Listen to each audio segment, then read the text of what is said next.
Satu lagi. Satu. Udah 4 motor, udah 9 motor ini udah. Korban tok nang kene, jalan licin. Kena karma jalan licin, Anies nyungsep di Kota Tua diketawain warga jadi objek selfie. Ditulis oleh Manuel dari siwar.com. Sebelum kita lanjut, jangan lupa subscribe dan nyalakan loncengnya agar Anda menjadi yang pertama mendapatkan informasi dari jurnal terupdate. Anies Baswedan jatuh dari sepeda ketika dia bersepeda di Kota Tua. Beberapa hari sebelumnya kita mengetahui dan kita sudah menonton bahwa ada video para pengendara motor yang melanggar aturan melewati daerah Kota Tua dan banyak sekali yang tergelincir karena jalannya dibuat licin. Apalagi saat hujan-hujan, jalan semen yang tidak diaspal dan terkena air pasti akan mengurangi koefisien bidang gesek antara roda dan jalanan. Buat saya memang harus diakui bahwa mereka melanggar peraturan, karena setahu saya daerah Kota Tua itu sudah merupakan daerah bebas emisi yang tidak boleh dilewati kendaraan bermotor apapun. Anies Baswedan pun berkuar-kuar bahwa merekalah yang melanggar aturan, sehingga mereka harus mendapatkan ganjaran atas pelanggaran tersebut. Statement ini adalah statement konyol, karena permasalahannya bukan di pelanggaran aturan yang dilakukan oleh pengendara tersebut. Jadi dengan demikian yang menjadi permasalahannya bukan karena melanggar aturannya. Permasalahan utama adalah di infrastruktur bangunan semen yang dijadikan jalan, yang dijadikan bahan jalan itu. Kalau jalanannya licin, itu jadi masalah juga, bukan hanya buat pemotor atau pengendara kendaraan bermotor roda 4. Namun bermasalah bagi para pejalan kaki dan juga pesepeda yang menggunakan alat transportasi non-mesin. Dan akhirnya Anies Baswedan mendapatkan karma dari jalanan licin tersebut. Ketika dia bersepeda di Kota Tua, dia pun tergelincir jatuh dan diketawain sama orang-orang di sekitarnya. Bahkan ada seorang ibu-ibu yang mungkin suka panjat sosial dan melakukan selfie sambil tersenyum-senyum di belakang Anies Baswedan yang lagi nyungsep. Banyak emak-emak yang auto keluarin HP, selfie bareng sama sepeda Anies yang lagi tergelincir dan Anies yang lagi tahan sakit sambil cengar-cengir tahan malu. Saya jadi ingat waktu kecil, saya gengsinya tinggi banget dan ketika saya jatuh saya masih bisa ketawa-ketawa, tapi pada akhirnya saya nangis. Ya wajar sajalah, ini kan memang menjelang kejatuhannya Anies Baswedan. Dia harus latihan jatuh dulu biar waktu nanti jatuh dari kursi gubernur, dia nggak nangis jerit-jerit. Saya kira Gubernur Anies Baswedan ini adalah sosok yang dipoles sedemikian rupa oleh para pendukungnya sehingga kelihatannya cocok jadi pemimpin di tahun 2024.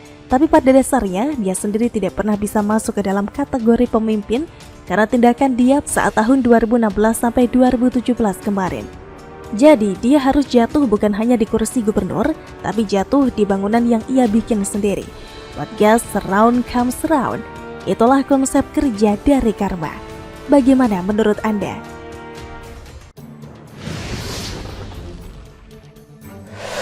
Perkasanya Jokowi setelah darat dan laut, kini ruang udara kembali ke NKRI. Ditulis oleh RKE Bener dari siwar.com. Sebelum kita lanjut, jangan lupa subscribe dan nyalakan loncengnya agar Anda menjadi yang pertama mendapatkan informasi dari jurnal terupdate. Perjuangan merebut darat di masa Jokowi. Pengambilan saham kepemilikan PT Freeport yang sudah berpuluh tahun dipegang secara mayoritas oleh Amerika akhirnya berhasil direbut oleh pemerintah Indonesia dengan 51% saham menjadi milik Indonesia. Setelah 51 tahun hanya menjadi penonton, kini Indonesia jadi penguasa saham mayoritas di tambang emas terbesar yang ada di bumi Papua. Perjalanan panjang, upaya pemerintah untuk mengembalikan tambang emas terbesar di dunia ini bukan sebuah perjalanan yang gampang dan mulus. Sejarah Freeport bermula dari penelitian seorang geolog Belanda, Jan-Jack Dozy. Dalam laporannya, Dozy menulis terdapat gunung tembaga di Papua, dan laporannya ini dilirik oleh geolog Freeport. Freeport kemudian mengirim geolognya ke Papua untuk mengecek gunung tersebut dan menemukan iceberg. Freeport kemudian mencoba mendekati Presiden Soekarno agar bisa membuka tambang di iceberg. Namun ditolak oleh Presiden RI pertama yang saat itu menolak keras konsep kapitalisasi barat. Tahun 1967 Soekarno digantikan Presiden Soeharto. Di sini Freeport mulai bergerak lagi dan pintu investasi dibuka lebar-lebar oleh Soeharto. 1967 Presiden Soeharto tanpa ragu menaikkan kontrak untuk Freeport beroperasi selama 30 tahun. Artinya kontrak semestinya berakhir pada 1997. Setelah tambang Erzberg, Freeport menemukan Grasberg yang ternyata berpotensi menjadi tambang emas terbesar di dunia. Freeport-McMoRan kemudian kembali mendekati Presiden Soeharto dan meminta agar disepakati kontrak karya kedua antara Republik Indonesia dan Freeport. Di sini Indonesia terkecoh. Semestinya ditunggu sampai 1997, tapi Freeport melobi agar diberi kontrak baru pada tahun 1991. Kontrak pun kembali ditekan. Dalam kontrak kedua ini sebenarnya sudah dimasukkan ketentuan divestasi, yakni Freeport secara perlahan harus melepas sahamnya ke pemerintahan Indonesia hingga akhirnya mencapai 51% dan berakhir pada 2011. Sayangnya, di dalam kontrak yang baru itu ada klausal yang menyatakan jika ada peraturan perundangan baru yang mengatur berbeda, maka yang diikuti adalah aturan yang berlaku di Indonesia. Dilalah Presiden Soeharto menerbitkan PP nomor 20 tahun 1994 yang menyatakan perusahaan asing bisa memiliki saham hingga 100%. Di sini ketentuan divestasi langsung gugur.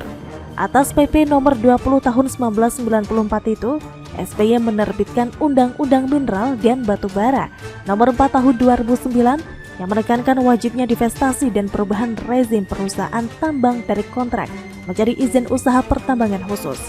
Sayang, sampai akhir periode, upaya renegosiasi dan divestasi ditinggalkan mangkrak oleh SBY.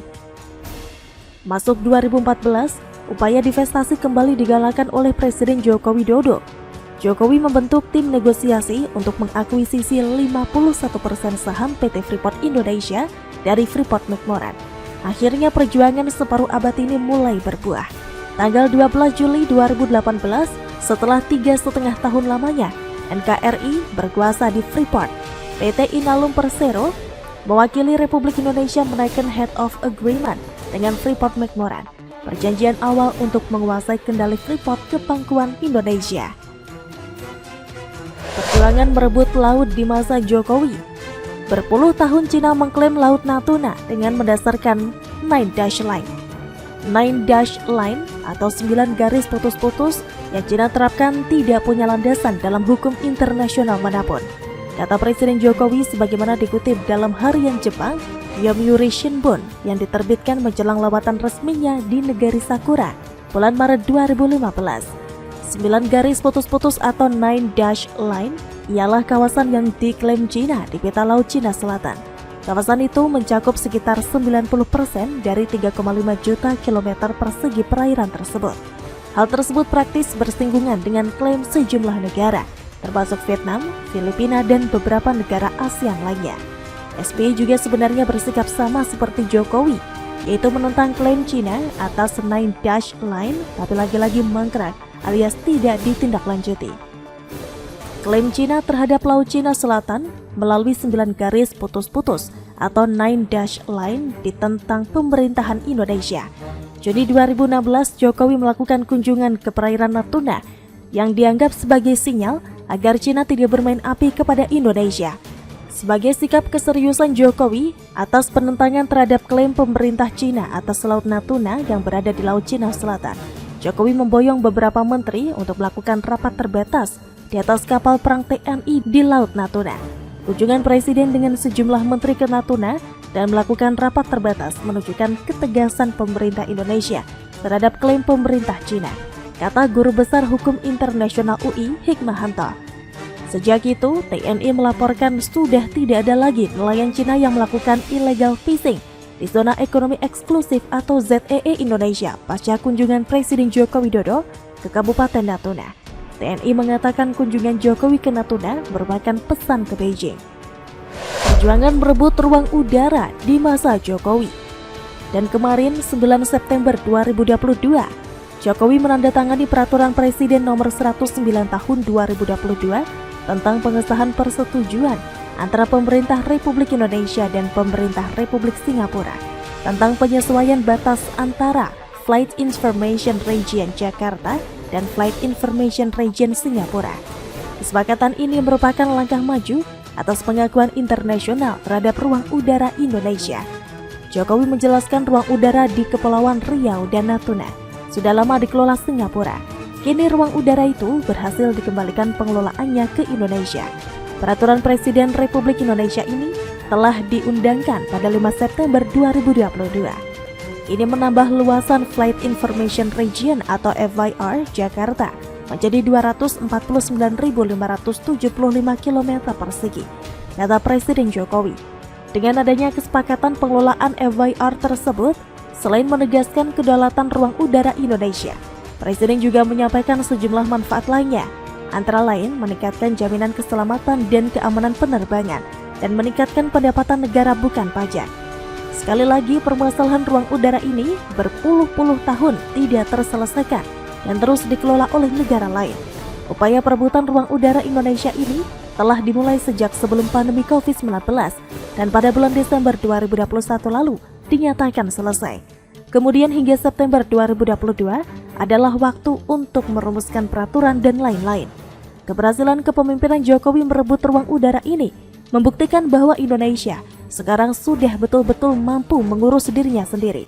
Selain FIR, ada 2 kesepakatan lain yang telah dirampungkan, yaitu masalah ekstradisi dan DCA atau Defense Cooperation Agreement. Menonton, mendengarkan, dan memperhatikan video jumpa pers Presiden Jokowi ini membuat saya menjadi sadar bahwa urusan negara Indonesia tidak hanya melulu masalah mengurusi kadal gurun, masalah-masalah pelanggaran hukum, korupsi, kenaikan harga BBM, Pilpres, dan masalah-masalah lain di dalam negeri. Ternyata urusan sebuah negara, apalagi negara sebesar Indonesia yang sepenuhnya dikelilingi lautan, dengan kekayaan alamnya yang berlipat, dengan kekayaan alamnya yang melimpah dan ruang udara yang terbentang luas, benar-benar sangat pelik dan membutuhkan tingkat kedewasaan yang sempurna. Saya berdoa semoga Presiden Indonesia selalu diberi kesehatan dan diberi perlindungan terbaik oleh Yang Maha Halik, membawa Indonesia pada tingkat kemajuan dan kemakmuran bangsa dan negara yang signifikan, yang mampu mempermalukan rakyat yang kufur nikmat. Bagaimana menurut Anda?